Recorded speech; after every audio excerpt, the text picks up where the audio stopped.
Hi everyone, the following podcast is a conversation with Joshua Knauber, someone who I've done a shared project with before. You will recognize the Blend Stream project, but in this episode we're going to talk about a variety of subjects surrounding development. In particular, we're going to talk about the Duet PBR project, which is a new web project designed to help you find CC0 materials by simply describing the kind of material you want. You can also filter them down by similarity, so it's implementing some degree of machine learning. Now, I don't typically give introductions like this to these podcast episodes. However, since I've been moving, as you may recognize with a different background, the process to record the episode was a little bit tricky and some data was lost at the beginning. I don't know if that was because I didn't have things set up properly because we were stripping equipment down, or whether data was lost in transit, but we do cut abruptly into the episode. So sadly, an introduction by Joshua was missed out, but of course I will leave the appropriate links in the description wherever you can find it, unless you're listening via audio. So yeah, I'm going to cut straight into the episode now where we're talking about the Duet PBR project, and then we will continue discussing a variety of other subjects. So yeah, hope you enjoy. Joshua's an interesting person to listen to, and I'll catch you later.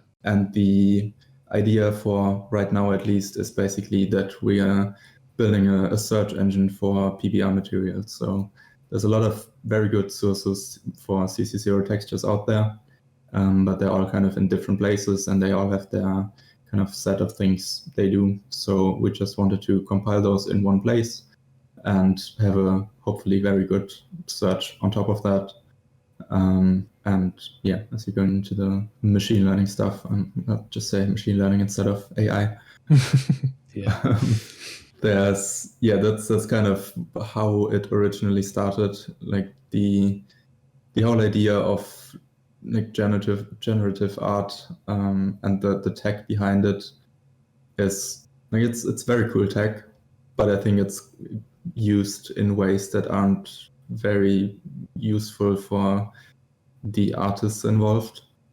So the approach here was, let's try to use the tech, but let's try to use it in a way that makes for better tools and not for tools that kind of throw out the workflow completely, which seems to be the case with a lot of what's out there right now. Yeah, true. It was interesting because you gave me a bit of an early preview, and I quite liked the idea, because I have gone looking for CC0 textures and materials before, but whenever I do it, I always kind of default to looking at one specific website because I just can't be bothered to look elsewhere, because there's no guarantee that you'll be able to find the same thing, in another place.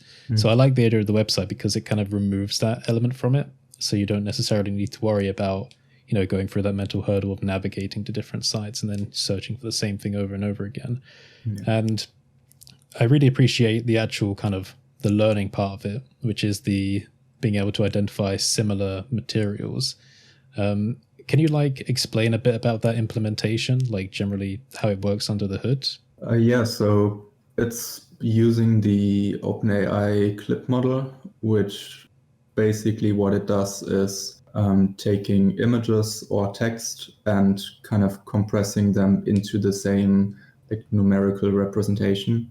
So you can have a piece of text and an image, and they can both be described as just a bunch of numbers, which when those numbers are close to each other, then that means the image probably contains the same thing as another image or as a piece of text. So what we're doing is we have these images, we have the numerical representation of them, and then you enter a search and we find the images that are similar to that text you entered. Or when you do the similarity search on an image, then we show you similar images to that image. So it's all based on that model. Very cool. So is there anything you've learned on this project that you kind of didn't already know user experience design wise? Did you pick up any new skills stylistically? Because one thing I really like is, again, your approach to the visual representation of user interface elements on websites.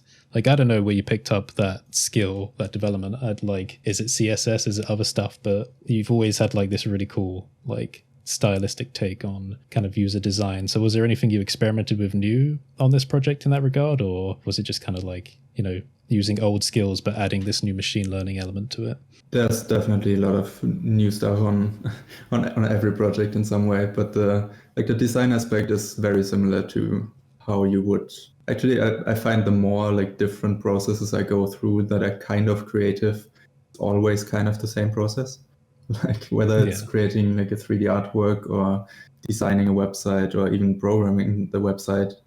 It's always kind of this like struggling to get to something good. Like you have this picture in your mind, but you can't really get to it. And then you, at some point, you hopefully get over the hurdle to like something that's really interesting. And throughout the way, like you find stuff that you didn't expect. So like the design aspect of it and the UX aspect, there's just a bunch of different iterations I've gone through.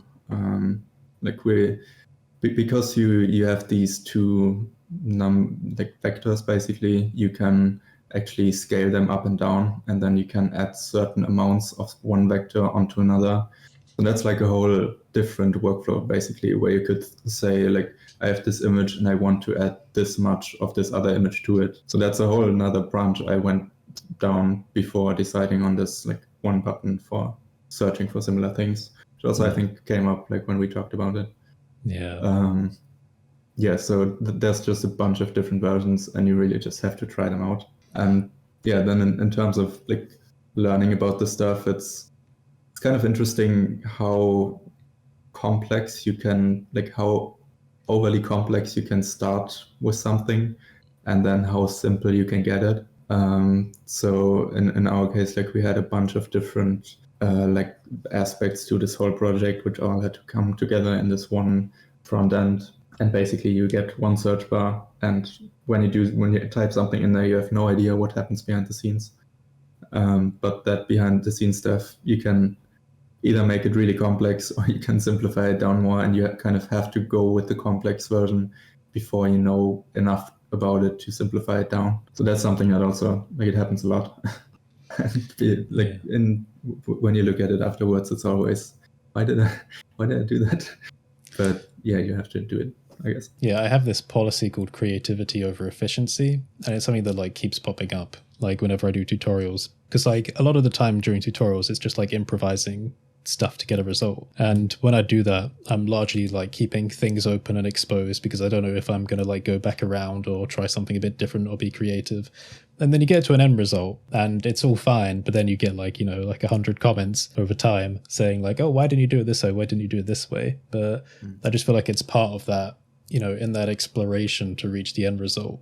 You're kind of just like in a messy discovery phase. And then, kind of as you're saying, like over time, you can just like condense it down again. And then suddenly, what's the term? Hindsight is 2020 or something like that. Yeah. And then it's kind of obvious, like, you know, how you could have got there all along. But that kind of messy discovery is an important part of the process, I suppose. Yeah, I think that's the very interesting thing about like tutorials on basically anything. Whereas like you don't really see the process that someone had to go through to get to that final result. You just get a condensed like 15-minute video on how to get there as quickly as possible. But that as quickly as possible is after days of trying things out and like getting to that point. So it's also why I find like longer form things like live streams on people just messing with things very interesting, because you kind of learn how people approach different problems, and like you learn that problem solving skill, which then also applies to basically every area. You just have to get over that, like, I don't know enough, to the point where you can actually solve it. Yeah, that's true. I do find that it's sometimes a good idea leaving some of the mistakes inside of tutorials, like inside of the edits. But, you know, it's always like this balance up between trying to make something that's fun, in quotes, to watch, and, you know, something that's kind of actually educationally useful. But speaking about development, so when you're doing these web projects, what tools do you use? Like, what do you kind of sit down and open up? Are you like a VS Code guy? I think we spoke about GitHub Copilot recently. Is that something you've been making use of for this project? So like, what's your tool set? Yeah, so basically just VS Code, because it's the simplest, both for Blender development, like extension or add-on development, and web development. It's just one tool that's simple enough but has all the features you need. And then on top of that, you mentioned Copilot. That's a really, really useful tool. I don't know if you've tried it out yet, but still haven't tried it yet. But I need to. It's really impressive. It's actually quite impressive. Yeah, I think there was a stat recently of GitHub saying like think it was 47% of all newly committed code or written code is written by Copilot, which is kind of a mind-blowing number. Yeah, Like that's basically crazy. half of the code is written by Copilot. But like honestly, using it, I can see how that's the case, because it's very much like you feel that it understands what you're trying to do, and it just speeds up your typing in a way. Like it just removes that one step of having to go from the thought of this is what I'm trying to do to the letters on the screen. Yeah. And I think that's very good for a tool like that. So for people that don't know about it, it's basically like this predictive assistant, essentially. How does it work? Does it basically just like index all of your code, then try and interpret it, then watch what you're doing, and then try and guesstimate based on what it already knows? Yeah, I think it's trained on like a bunch of just public code on GitHub. I'm not sure if it's just public code, but I think there was also kind of a controversy about that. But I feel like at this point it's kind of gone away to some degree, at least, just because the tool is so good. It's also interesting because that discussion is like very much still ongoing in the art space. But yeah, it's basically trained on a bunch of code to just predict what's most likely to come next, which also makes it fun in like cases where like you're trying on a website to like enter, like put in a link to somewhere, and it just auto-completes a random link to like an image that doesn't exist, or like an image that does exist, which is even more weird. Yeah, but then it also takes into account the code you're writing, so like the context of the file you're in, like the different files in your code base. Not sure how much of that it takes into account yet, but like the bigger that will get, the better the results will get. And it's already quite impressive where you get to points where you're like writing a function, give it the name, and based on the context of everything around it, it just auto-completes the entire function, and you're like, yeah, that's exactly what I meant. And yeah, it's quite impressive. Yeah, that does sound impressive. I need to give it a try. And it is a paid thing, isn't it? Yeah, I think it's like $10 a month. Yeah. Okay. Yeah, that's not bad if you're using it like every day. Yeah, it's really worth it.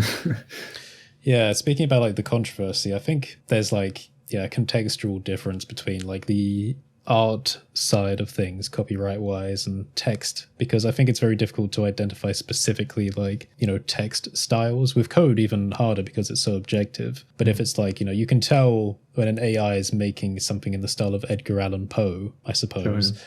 But, it's kind of more obvious in the art space. You can tell whether something's like very Simon Stalenhag compared to, well, whatever, take your pick. So I think the code side of things, I don't think people are going to care that much. But also, just because it is so useful as well. It seems like the first thing that people are running towards for like Google Bard and ChatGPT. Write me a program that can do this, even if you don't know exactly like. Kind of the scariest thing to teach it how to write programs, but then I think there's some competitor to Copilot. I'm not sure who released it, but it has references to the original code, which it's quoting basically, which is like an interesting approach.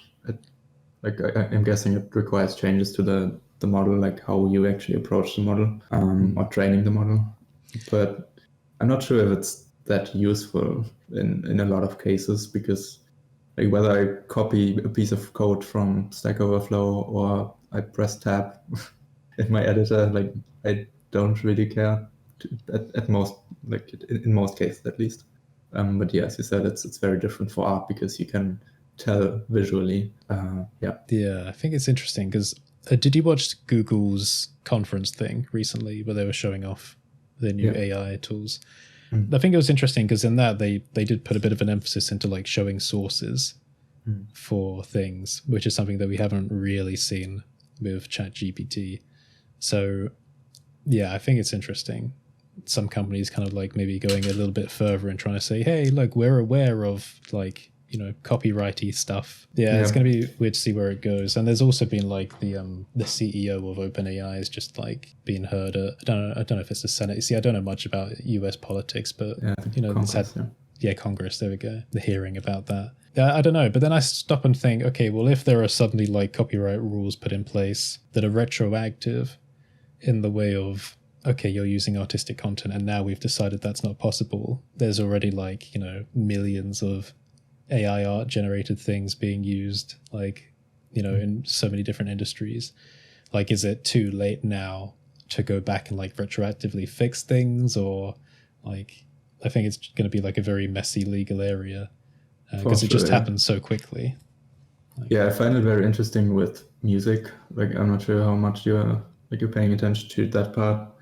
But with I think it was like a Drake cover by an like AI generated voice, and the person who made that released it on Spotify.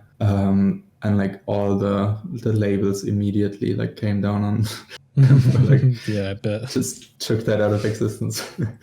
But it's like a different thing there because there's so much power, like legal power, I guess, behind these labels, where it's already such a big problem on YouTube just using stuff that's like made by them.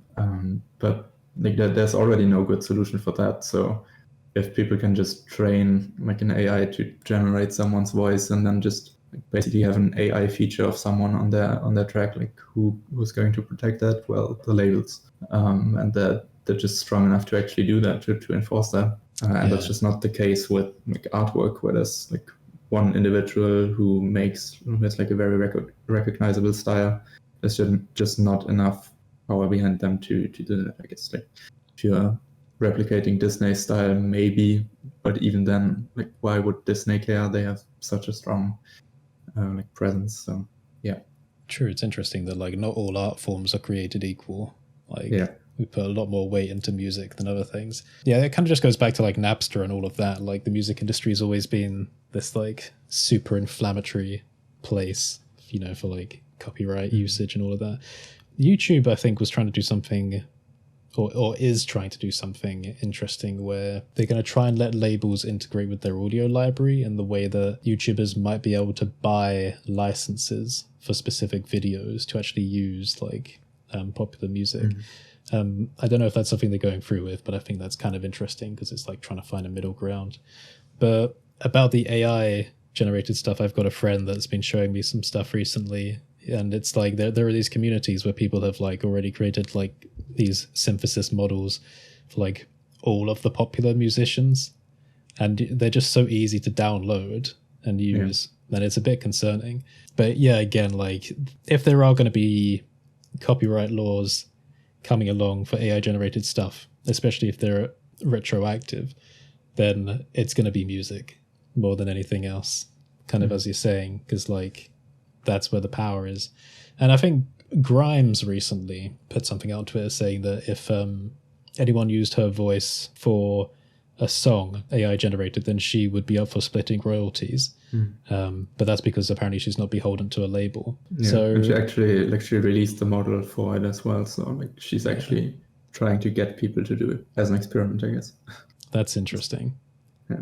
So it feels like there's going to be like a bit of a splinter group, I suppose. Like, I don't know, some people will be up for it, some people won't be, but yeah, it'll be interesting to see what happens. I think maybe it's a good idea for artists to get on board with it, who knows, because I feel like given parallel pressure, as I call it, like there's always, these AI tools are always going to come along, like in some form. And if you suppress them, they'll come back again in the future in some other way, but like it's always going to happen. So yeah, I don't know, bit of a weird thing to predict. Yeah, I mean, there's it's interesting, like a part of music is that it's limited, like that there's like an artist only puts out so much music, and like you have these specific albums which represent like one kind of topic or something like one point in their life, and like that's part of what makes it special, I guess, maybe. Yeah. And if you just have a model which can generate lyrics that sound like someone and generate the voice that sounds like that person, then like that limit doesn't really exist anymore. But I'm just wondering, like, will that just mean that those specific tracks will have less meaning to us, and like we'll listen to them in the background and like as a mainstream thing maybe, but not as like this, I'm listening to this artist because I care about this artist and that specific project they put out. It's I don't know if we can even predict that, like how society at large will like respond to that and feel about that. Yeah, interesting, because when I think about like my behavior with listening to music, sometimes I've got my Spotify open, I'll listen to specific tracks while I'm working, but then sometimes I don't feel like that and I'll go over to YouTube and I'm listening to like ambient soundtracks. Yeah. The weird thing is, some of those ambient soundtracks, for example, are like Mirror's Edge Catalyst, which is the soundtracks done by Solar Fields. They do like a bunch of ambient music, and their comps of the music kind of blended together in different ways. So sometimes I listen to Solar Fields on Spotify when I want to hear the originals, and then sometimes I listen to these like other generated comps. And looking at that now, I'm thinking, wait, maybe that is like what the future will be like in a way. You still kind of value that, but then when I'm the specials. Yeah. functionally feeling like doing something else, like this affects me in a different way, or that I'm just using it as a tool for productivity, I suppose. But yeah, I mean, I've always kind of felt like there's this unspoken sense of value, as you're saying, about like, you know, when the album's created, it's about a part of someone's life or something, and we inherently give that more value. And I don't think that's ever going to go away. But maybe it might be difficult, I suppose, for artists to make money, because if I'm listening to like an ambient mix of Solar Fields, they're not getting any money for that. So that's going to be a bit of a tricky thing to sort out. The money part is, I think, the difficult part about it, because otherwise you could just say, yeah, for all that ambient music, like at this point, like there's probably no one getting paid for it anyways, because there's so much out there. Like you don't really care if it's that lo-fi hip-hop playlist or that one. Like it's basically the same to you, because it's just playing in the background. But then the specific stuff, like those specific tracks which we listen to, like to listen to those tracks, then that's a different thing. And that's the point where I guess artists need to get paid for it, and maybe we also need to change our mind again about like how are we actually paying for music, because right now it's kind of ridiculous how little we are paying for the amount of music we're listening to, at least like a lot of people. That is true. I was thinking recently like about, because we all have like subscriptions we're signed up to, and I was thinking, which subscription have I got the most value out of? And it's probably Spotify. Yeah, I checked my statistics at some point, and it was like, I don't know, like 2 or 3 full weeks of like 24/7 listening, like the last year, and even on like the student Spotify license, which I think is like $5 a month. So it's just a ridiculous amount of value. So I would definitely pay more, just because, it's just brings so much, and we're paying so little for it. It would be nice, I suppose, for artists if there was a way. I wouldn't know how they do this, but just conceptually, like if there was a way to buy albums on Spotify, even though you've already got Spotify, but give you some other benefit. Maybe it could be something in the way that, because Spotify doesn't have the highest quality streaming. I think Tidal, I think that's the other service that's kind of focusing more on like really high quality streaming. So maybe if there was something like where if you actually paid a bit more for the album on Spotify, then you could get like a super high quality version of it or something like that. Maybe like other features as well, but there's probably like a lot of that's also part of where the mainstream like listener group comes in, and like those people, like most people, me included, like I just listen to music over like Bluetooth headphones most of the time, and whether I'm listening on Tidal on like super high quality or on Spotify on like the highest they offer, like I don't think it makes that much of a difference, or at least I wouldn't really care in most of the cases. So like maybe something like what they offer now with just like downloading an album, for like always having that in any situation, maybe that's something where you can say like, hey, you can download this album for, I don't know, $3 or something, and then you just have that album on your device all the time. Maybe that's something, or like something where we're like, okay, I really love this project, let me pay some money to have some benefit on top of that. But sure. I think there are some companies which are kind of looking at features that they're already providing and wondering whether they can take them away for money, or rather they should have been paying for that stuff all the time. Yeah, that's the problem. I think YouTube is kind of starting to test the waters with that a little bit. Have you seen that there's like a 1080p like high bitrate version that's appearing that's only like premium like only? That's like YouTube Premium. Oh, it's interesting. I don't know. I feel weird about the whole YouTube stuff, because maybe I shouldn't admit to using an ad blocker, but I do. But at the same time, I'm also making them money because I'm a YouTube partner, so I feel like maybe I should be allowed. I think YouTube has been like experimenting a lot with different methods of like, I think they also have like super like commons where you can like pay money, like tip money and so on. So I'm not sure how much those are used, but hardly ever. The comment things are weird because they never really like highlight it to people. I feel like they should probably do a better job of actually saying, hey, by the way, you can use this to support the creator, but it's just like a little button there and they never mention it ever. So it kind of feels like we have to put extra effort in. And I did like mention it in a few videos. I think I've had like 1 or 2 people use it in total. So yeah, not much. But yeah, they've got like all these other options. They got like memberships, but again, it doesn't really feel like it's super well integrated into the YouTube interface. Like, I'm not sure how the memberships work specifically if you're doing like exclusive content, whether you have to just keep it unlisted, but then put a link in like a private community feed. It just feels like there could be more like done interface wise to make all that stuff obvious. I also thought that one thing that YouTube could do to make money, which I don't know why they never have, is have like actual paid videos, because then it lets creators put paid courses on YouTube, and also gives YouTube like an extra source of revenue. So that's one thing I'm kind of like holding out for. But it's actually an interesting idea, yeah. Because I mean, that could have been like a massive thing during the COVID time, you know, because so many people were going to YouTube to learn. So many people started YouTube jobs, and it just feels like really common sense. Because then, you know, chapter marks, that helps people can track their progress really easily because YouTube already does that. You know, they've already got like playlist things going on. But yeah, and especially because I think they probably get the most ad revenue from like more entertainment focused videos, because those just get the most views. Whereas like tutorial style things and like educational content is to like more specific audiences who also might be willing to like pay to get better content or like a course or something. But then they already know that creator, like they don't even have to find it because they're already like on that creator's like page or like videos. Yeah, exactly. So it's maybe something to monetize like that part more. That's an interesting idea, yeah. Also, one of the reasons why I haven't done courses off YouTube is because I can't be bothered to deal with like the closed captions and stuff. But YouTube already does that automatically for videos, so they've already got that there. And like also, okay, so YouTube can make like a few pennies for every 1,000 views or something.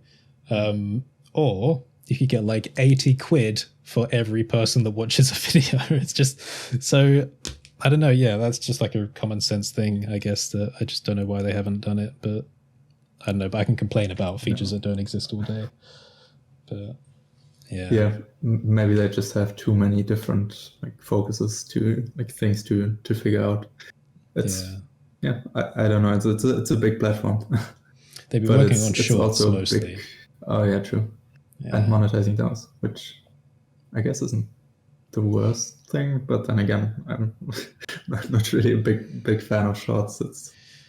The monetization's a bit weird because I did start doing shorts like a couple of months ago. Not constantly, but I kind of do them in phases. Like I'll release a few every like couple of weeks or something. But in terms of monetization, I have had thousands of views in like the last month, and I've made £1. So like, you know, you really do need to get a lot to make that at all worthwhile in any way. But then again, like in terms of value, YouTube's always been weird when it comes to value, because you really don't make much money on it for someone of my audience size, but the value it brings is marketing value and like audience growth value, and that translates into other things if you have the kind of relevant audience for it. So it's very difficult measuring things just in like a monetary value. That's something I feel like I need to improve at as well, like a kind of understanding the value of each type of content I could possibly make, because like when you're making hyper-specific tutorials, sometimes they don't always have good watch time because they're super specific. They don't always bring new subscribers, and they don't always bring in much money, but they have a different type of value in the way that people that watch them all the way through really do appreciate that they exist for like the educational value. So I think it's difficult from the perspective of a creator sometimes actually understanding, okay, well, what kind of value do I want to chase? We're always worried about like time investments and whether we're kind of making good choices. And I think there's a lot of anxiety because it is difficult to understand, okay, well, is it actually worthwhile making this thing for people if I have the time for it. And I feel like maybe YouTube could do a better job at this, like in the statistics, because it's all so focused on like views, subs, money, whatever. And like one of the reasons why I ask people to like share an emoji at the end of videos is because YouTube just doesn't tell you how many people specifically started, watched, and then made it to the end of a video. They've got like all these other graphs for like watch retention and put like percentages for like, oh, well, we got this much time and this percentage of people made it, this, that, and the other. But like they just don't say, oh, by the way, 5 people sat down, clicked on this, and then watched it to the end and then commented. Like, sorry, I'm going on a bit of a rant now about value, but I think, do you know Answers in Progress, the YouTube channel? I'm not sure about that. Let me look them up. Yeah, they recently released a video on the history of like the YouTube algorithm. And it's kind of interesting because it started as basically a curated feed by like one person, and everyone saw the same recommended videos, and it moved into this direction of everyone gets their own recommendations. But they're still kind of early in that stage of like figuring out how to do that. Yeah, so, I think there's a lot of improvement that can be done. Oh, I don't know if that's going to focus. Answer in progress. I guess that's the one. Yeah, it's kind of an interesting thing because it's very difficult to get you the right recommendations at the right point in time. And that's such a, like, views are kind of a good indicator in that sense. Just because the more views you have, the more you can also use other aspects of like, this person watches these videos, so they also like this video, so you watch similar things to them, so let's show you this video. But if no one watched that video before, then you kind of have no idea like who's the audience for that video, unless you can analyze what's in the video. But that's like a very difficult problem, which YouTube is probably the best at, but still, like it's very, very hard to do.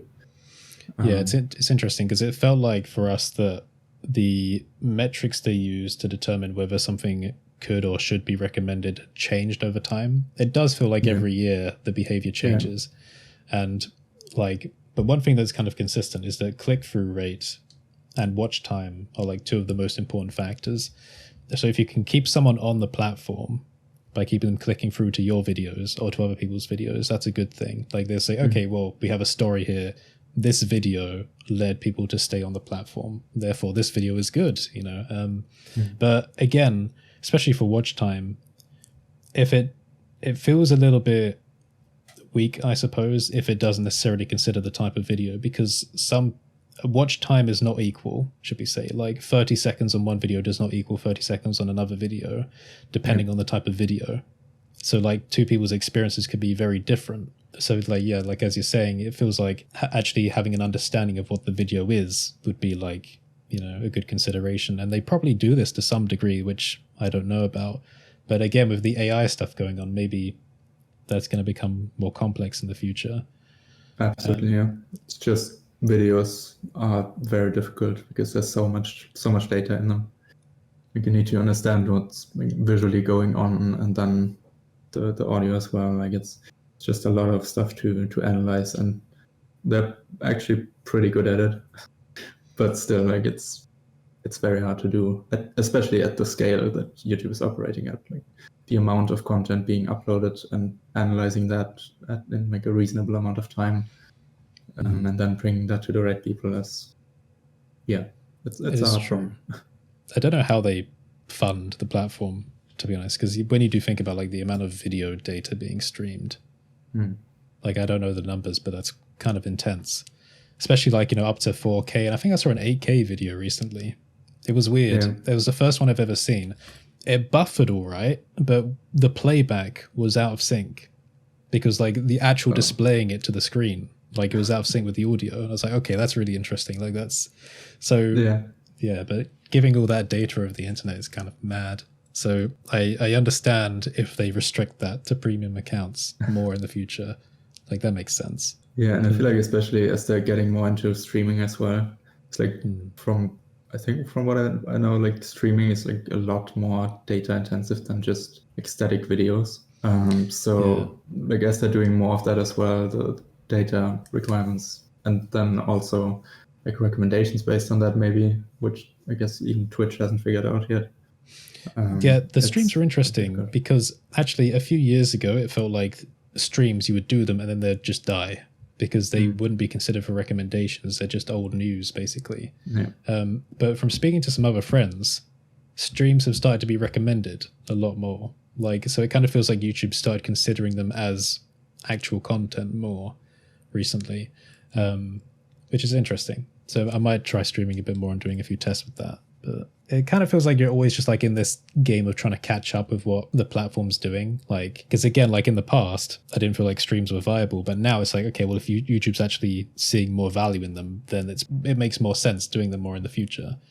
But, yeah, I wonder how YouTube is actually approaching that internally, because I'm assuming they're trying to adjust to what creators are doing, because that's what like is the most beneficial for them, in addition to like what viewers are doing, I guess.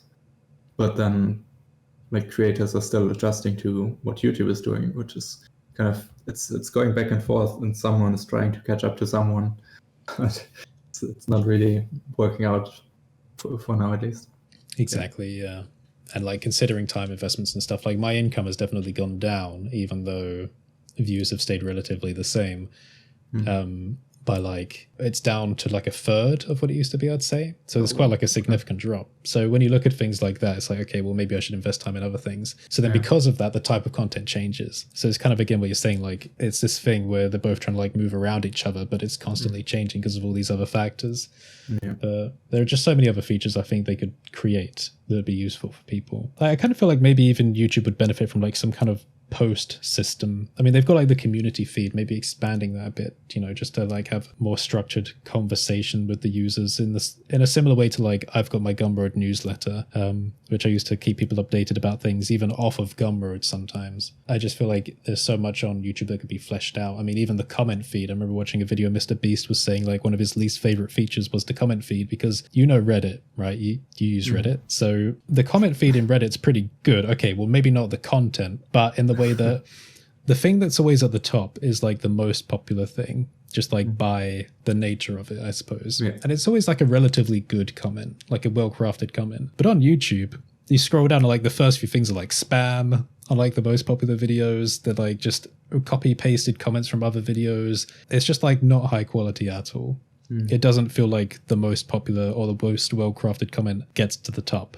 So, you know, there's room for improvement there as well. Funny how this stuff always reminds me of like why I'm doing UX, because basically all these platforms are the same thing. It's just presented differently to the user. Like one has an upvoting system, one is just kind of like an algorithm trying to do its best, and one has more of a focus on videos, while one has more of a focus on text. It's all the same thing, just slightly different. But no, on kind of like I think Twitter has been trying to go more in the like creator direction recently, and like what you said with expanding the like this community stuff on YouTube. I wonder if it's that on YouTube like you're just looking for content and not looking for content from specific people, whereas on Twitter you're following specific people, which is also why people are hating the For You feed so much. And you're maybe more likely to subscribe to an individual and like pay money to that individual because you care about their content. Whereas on YouTube, you're just in it for content. And if something interesting pops up, then you will watch that. But like you're not as invested in that person, which is also why the people that do really like those people, like creators on YouTube, will go to, say, the Discord server or something, or a different social media platform like Instagram or Twitter to follow that person more. Yeah, well said. I feel the same way, because I hate the For You page, because I just keep looking at it thinking, who the hell are these people? Get off my feed. It kind of feels like an extended phone book, I suppose, because when it comes to like talking to people in the community, the Blender community especially, Twitter is the place where I would go. It's like our little phone book, I guess, just like little circles overlapping how we can get into contact with people. I've had because when other YouTubers contact me, they do it through Twitter mostly. So occasionally Instagram, but then things get lost in the message requests, and that's like a whole other thing. I don't understand Instagram's messaging system, because when you accept the messages, you get like your primary and your general category, and I don't really understand the difference between them, right? I put like other creators in primary and then everyone else in general. But then you've got the message requests, and then if you go down to the bottom of the message requests, you've got the other message requests, which are like the ones which people have sent to you, but Instagram thinks might be spam. And if we've learned anything, it's that spam filters always pick up false positives. So I go in there like every few months and see like a perfectly fine message, and I'm like, well, how was I supposed to see that? I had to like go through these filters for the messages, then the message requests, and then scroll down past all of them, and then get to like the possible spam ones, and then I don't know, it's weird. Yeah, I feel like that's also what Twitter is trying to do with the verification stuff. It's also something going into the AI thing, because like if you know that post came from someone who is like the person you're trying to follow is like that artist who creates this type of work, then you know that is the person and you can trust that it is that person.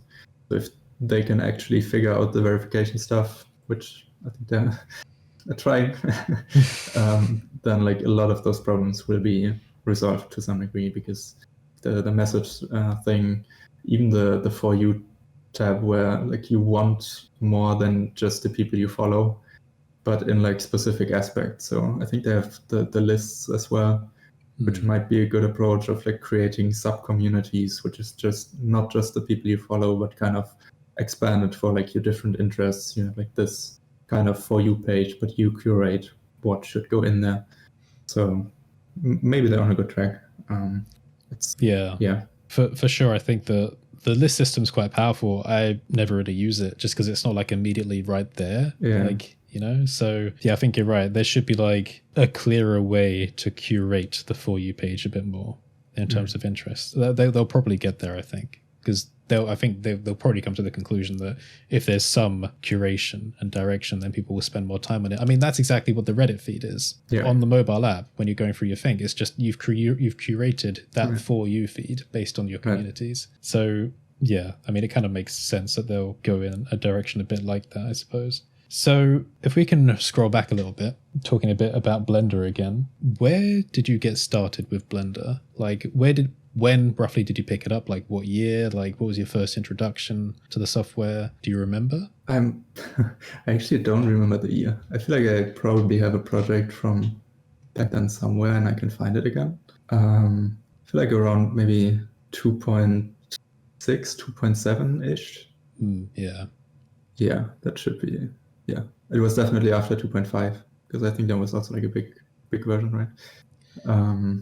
So I think after that, but like before the proper improvements of like 2.8. So yeah, I think it was kind of in the like tutorial wise in the era where there were still like tutorials for specific scenes. Remember, like I think CG Geek had like videos on this, I think like a football with like a fire trail behind it, and I remember doing like a Darth Vader helmet at some point. The 2.6, 2.7 era was, I think, like the pinnacle of old Blender right before the Code Quest, because I used 2.79 for like so many projects. That was like, I think the peak of my Blender days. 2016, 2017, 2018 was when the 2.8 Code Quest happened. It was interesting. I mean, you must have had some thoughts about the user interface of Blender, because like that went through like some big changes. Have you seen the? Maybe that's something that kind of inspired my my UX, like getting into UX. Because like going through that trouble of 2.6 or 7. Oh, you were like, I've got to do something about this. I don't know. Maybe it was seeing them do something about it. Yeah, I'm not sure. Did you see Cinema 4D like copied the 2.8 interface? It's just the same thing. Yeah, that was weird. I saw a picture of that thinking, oh wait, that's just Blender.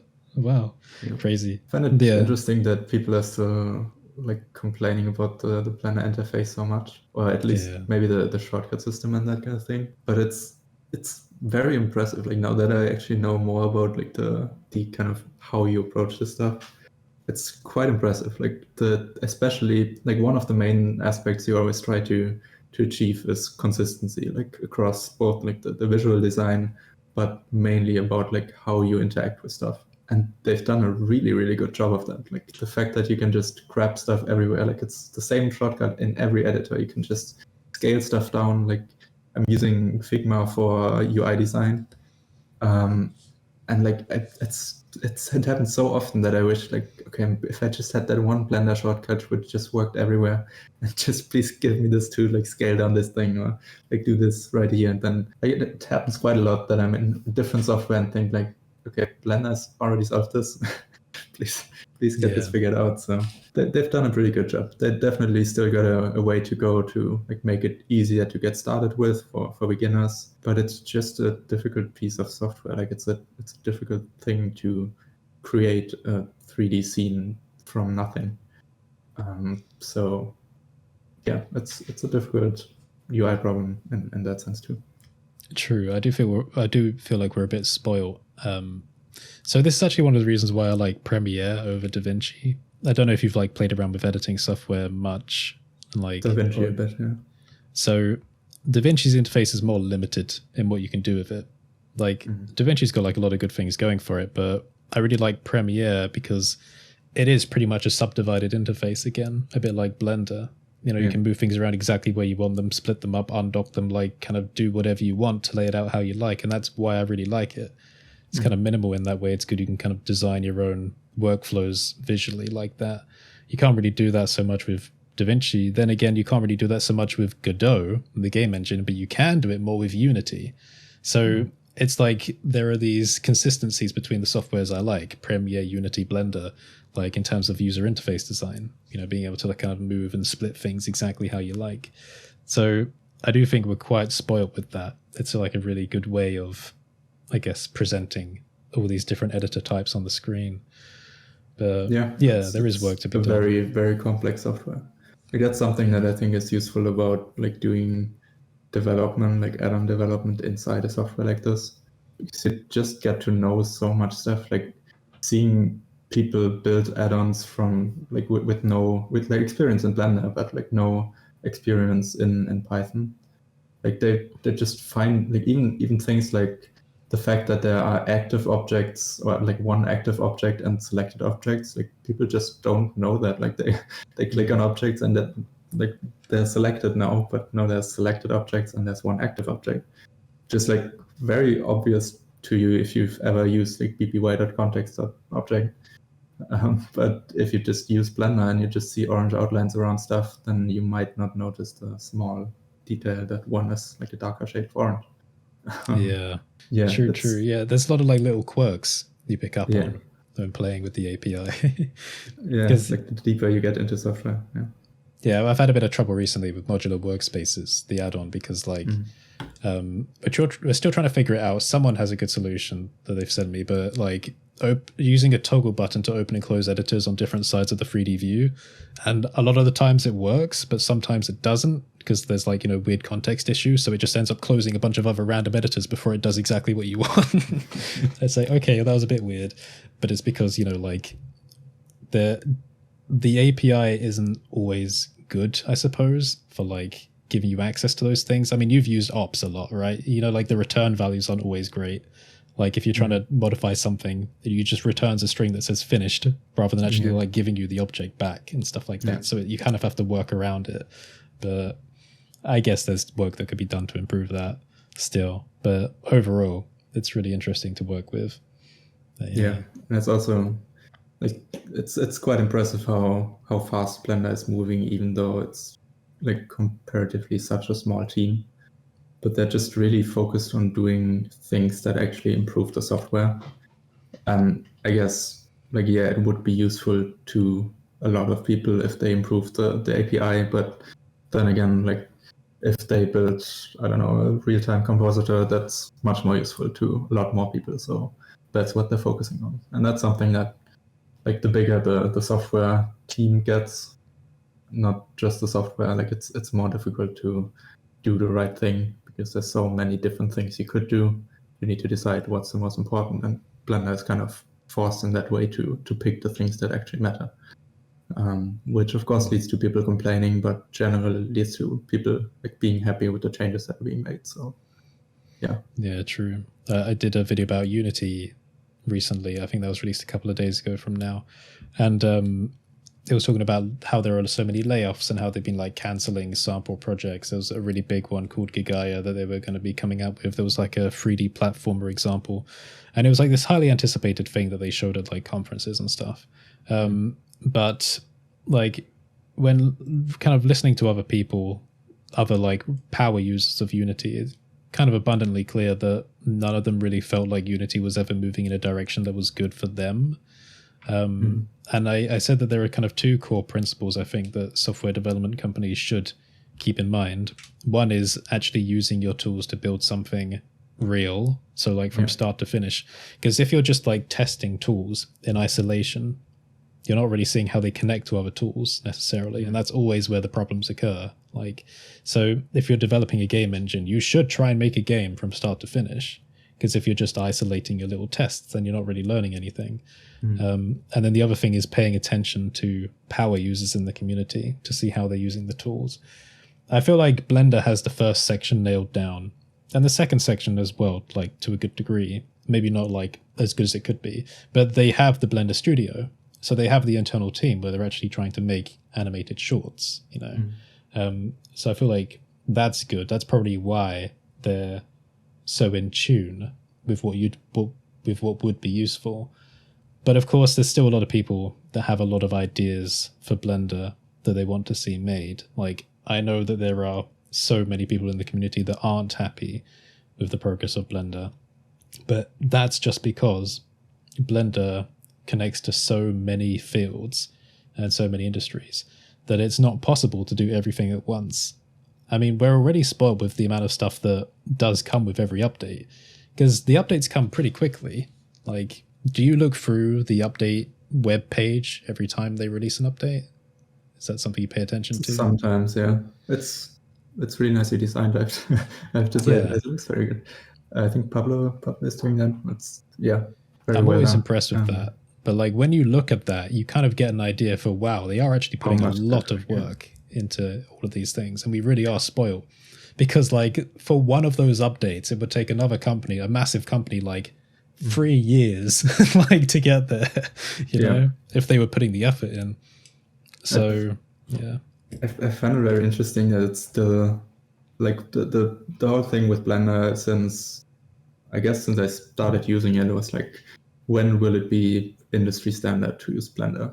Like it's always this thing of like being industry standard, and it's still hasn't happened, I guess. Like, it's being used more and more in different places, but it's not like the tool. And I wonder why that is. I don't know if it's just because these pipelines are so like set in stone that they just don't change. If it's just contracts that like people have to keep using that software, if it's artists not learning new software. It's just a lot of different aspects. But then I look at like UX, the UI like design, where Figma has come up in like a couple years ago, and within a fairly short amount of time, they just took over everything just because they were better. Like, it was just a better tool. Like, they had real-time collaboration, and like it was usable in web browsers for free. So they just took over basically instantly because it was a better tool. But I'm not sure if Blender is at that point, or if it can ever get to that point, just because there's so much it's trying to do. Which, I don't know. I'm not sure. I think it's a few things. There's like a sunk cost fallacy with the education, and then investment of time and money for changing a pipeline.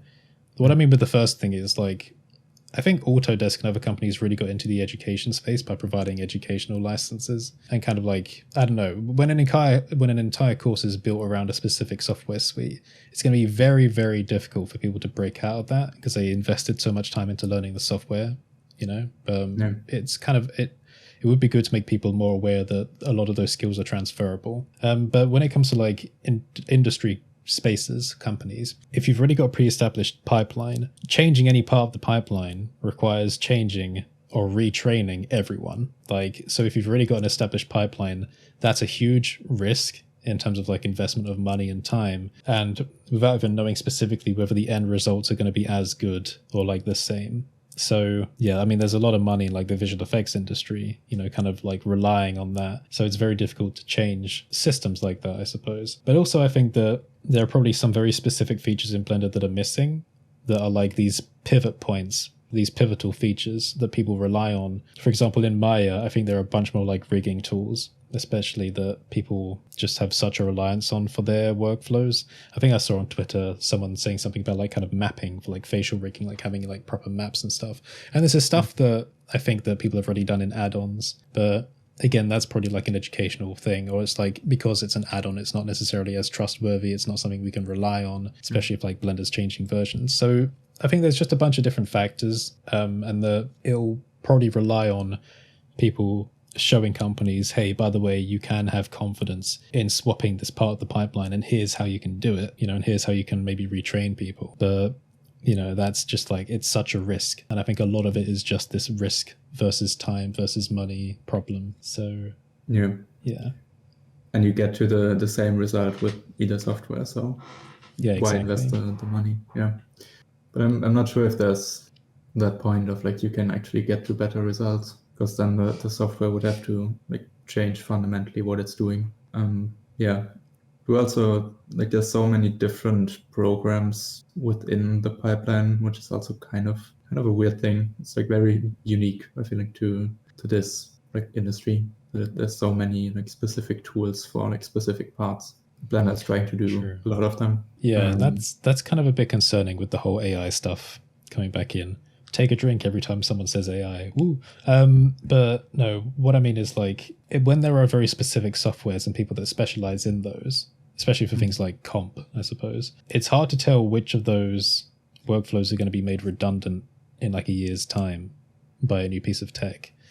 Yeah. And also like old softwares that companies rely on can disappear at any time as well. I think Clarice was just like dropped. I'm not sure. Clarice was like the software for like handling billions of polygons or something that was quite popular with visual effects people. So I do think like the specializing in specific softwares is a bit weird. It's a bit risky in its own way.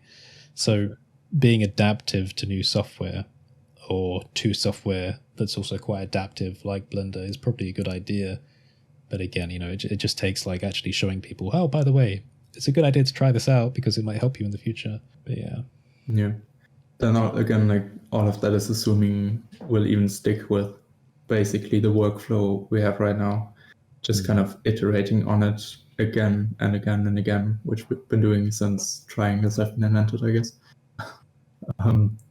But like with these more generative tools, which go from right now from text to pixels, we're skipping all of those steps, and hardware is catching up slowly because hardware takes a while. But like right now, all of our hardware is optimized for doing triangles, so all of our software is doing triangles. But as we're going more into the generative approach, not just with visuals, but also with other aspects, like more and more of that specific pipeline will just not be needed anymore. And we might just create like a whole new set of tools. And I'm not sure if it's the best thing if Autodesk or Adobe is building those, because they're so slow and like so already ingrained in like all of this that I'm not sure they have like the flexibility to adjust, not just to like one group of people, which I guess is the group that's paying them money, which would be the group that just wants an outcome, but it's also able to adjust to the people within that workflow, which would be the ones that like would be the most impacted, but not necessarily like benefit from new tools like that. Yeah. So. That is true. It is also interesting kind of visualizing like the structure of the companies, because like companies like Adobe and Autodesk and that, they can have like thousands of employees. I don't know the specific numbers, but you would kind of think, or someone else might think, that because they've got so many employees, it means that they'd be good at developing things or faster developing things, but that's not really how it works. That if you look at the structure of companies like that have like so many contracts cross-industry, and where so many of the services they provide are support services, that actually a lot of the people working at the company are just admin, accounting, support, like all of this other paperwork stuff around the softwares, and maybe the smallest number of people actually work on making the tools. So yeah, I don't know. I feel like there's probably a question of like survivability for companies like that in there for the long term, because again, as these tools get better, maybe a lot of that support network is just gone like after a while. Because if the AI can understand how the tool works, then I don't know. That's kind of knocks a lot of jobs out the water, I guess. Yeah. So something about like Autodesk recently with, I think it was like they have so many different tools. Like they have like 50 different pieces of software, which is crazy for one company to maintain that much software. But they're basically like 3D art is not even their biggest thing. Like they have every aspect of like from urban planning to like designing the house to like designing a door handle in that house and like every piece of hardware that could possibly be in there. Like they have all of that software. So it's not just 3D that they're focused on, which also is a problem. Like they're not just focused on solving this one thing as well as possible. They're like, yeah, they're doing so much that it's not their main problem if that goes wrong or if they lose like some people in the process there, like in the pipelines there. Yeah, that's interesting because these are kind of like sub industries inside of the industry. And when you get to things like that, like construction, this does also happen in the film industry. A lot of the people that authorize the use of the tools don't actually use the tools or don't understand the tools. So they get other people in to explain the tools to people that do use them. So like there'll be a whole industry where there are people in Autodesk whose entire job is to go to different companies and like maybe teach them, integrate, whatever, or when changes need to be made, they might not actually have someone in the company to do that, so they get someone from Autodesk to come and make changes. So it's like there's this whole payment thing going on of like, well, not developers, maybe not support, but just like helpers, I guess. That happens quite a lot in other industries, like with German companies as well, like KUKA Robotics and stuff like that. Like there's so much of the company that's just, hey, let's help people integrate our tools, you know, in their workflow. And I guess that's where a lot of money flows. So yeah, that's very different to like, you know, the Blender ecosystem. But yeah, I think with software, that's a problem because software can move very fast if you do it the right way. Like a very good example, I think, is Vercel, who, they're doing like web hosting, I guess, like hosting for websites and a bunch of other tools around that. But they have like very good integration like in the community. Like they have a bunch of different people whose job is to communicate with developers, and that doesn't mean like go to a company and speak to like a manager who's talking to the employees, but it's actually like they are on Twitter, they are on Discords, they are in Twitch streams of people actually using the thing they're building and like observing them and talking to them and like actually engaging in those communities. And that means they can give feedback to their developers, and that means they can build the best tools possible, which is, I think, one of the reasons why like Vercel has gotten so big, just because they're so engaged in the community and they're using their tools, as you said, but they just know what they need to build. Whereas like AWS, they're just big enough at this point so that they won't fail. But they're not as like flexible and as engaged in like these small circles, so they can just not move as fast. And it's the same with Autodesk. So someone comes along and like has the power to actually like build stuff fast enough in this like very also technically difficult space, then I think you could probably get like at least a good chunk of the market. And maybe Blender is that. True. I think like Blender's tried doing more in terms of support. I think that's actually kind of one of the reasons why they started the LTS versions, to kind of be like more attractive to like industry spaces that are worried about, you know, like constant changes, retraining, etc. But yeah, it's interesting hearing about Vercel, because from the sounds of it, that means that they're good at the second principle, like we were talking about earlier, using the tools and listening to power users. And it's very difficult to find companies that do both of those things at the same time. So Vercel sounds like it's pretty good in that regard. For sure. But yeah, cool stuff.